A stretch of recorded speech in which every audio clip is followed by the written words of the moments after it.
குஜராத்தில் பிறந்து குவலையும் போற்றும் வகையில் தாய்நாட்டின் விடுதலைக்கு சத்தியத்தின் வழியில் புது பாதை வகுத்து தந்த தேச தந்தை மகாத்மாவின் பிறந்த நாள் என்று தன்னலம் கருதாத பிறர் நலம் காத்த அந்நாயகனை எந்நாளும் போற்றுவோம். கத்தியின்றி ரத்தமின்றி யுத்தம் ஒன்று வருகிறது.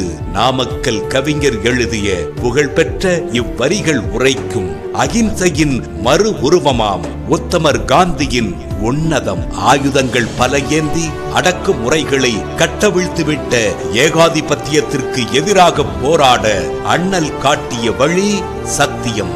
உண்ணாமல் இருந்து உணர்வுகளை புரிய வைத்த உத்தமர் அவர். மனித சமுதாயம் அதுவரை கண்டிராத வழியின் மூலம் தாயகம் வீழ்வுற வழி செய்த மகாத்மா. தாயகம் வாழ்வுற வழி செய்த மகாத்மா. 1869 அக்டோபர் 2 குஜராத்தில் உள்ள போர்பந்தர் என்னும் கிராமத்தில் பிறந்தார். இவரின் இயற்பெயர் மோகன்தாஸ் கரம்சந்த் காந்தி ஆகும். காந்தியின் பெருமையை உலகமே அறியும் வண்ணம் அக்டோபர் 2ஆம் தேதியை சர்வதேச அகிம்சை தினமாக ஐக்கிய நாடுகள் பொது சபை அறிவித்தது.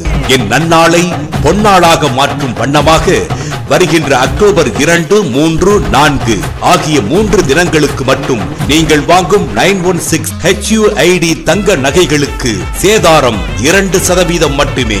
அகிம்சையில்தான் அமைதி பிறக்கும். மணப்பெண்ணின் மாணிக்க தேர் நிலக்கோட்டை மூவா மாணிக்க மன்கோ தங்க நகை மாளிகை நிலக்கோட்டை. தங்கம் வாங்குவதும் எளிது, சேமிப்பதும் எளிது.